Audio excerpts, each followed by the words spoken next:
कोकणातील प्रत्येक घटनेवर असणार आहे आमची नजर। शेती, राजकारण, समाजकारण, क्रीडा, मनोरंजन आणि बरच काही।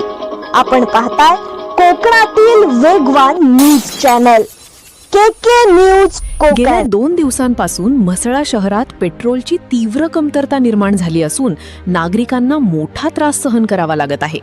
पेट्रोल उपलब्ध नसल्यामुळे शहरातील पंपांवर वाहनांच्या लांबच लांब रांगा लागल्याचे चित्र पाहायला मिळत आहे। सकाळपासूनच दुचाकी व चारचाकी वाहनधारक पंपावर गर्दी करत असून अनेकांना तासनतास प्रतीक्षा करावी लागत आहे। काही ठिकाणी तर पेट्रोल संपल्याने नागरिकांना रिकाम्या हाताने परत जावे लागत असल्याचेही समोर आले आहे। या अचानक निर्माण झालेल्या टंचाईमुळे दैनंदिन कामांवर परिणाम होत असून शेतकरी, कामगार व व्यावसायिक वर्ग अडचणीत सापडला आहे।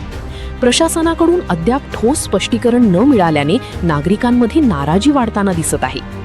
नागरिकांची मागणी: पेट्रोल पुरवठा तात्काळ सुरळीत करावा व भविष्यात अशी परिस्थिती निर्माण होऊ नये यासाठी प्रशासनाने ठोस उपाययोजना कराव्यात। छायाचित्रात स्पष्ट दिसत आहे की पंपावर वाहनांची मोठी गर्दी असून नागरिक पेट्रोलसाठी रांगेत उभे आहेत। KK न्यूजसाठी नईन दळवी, म्हसळा।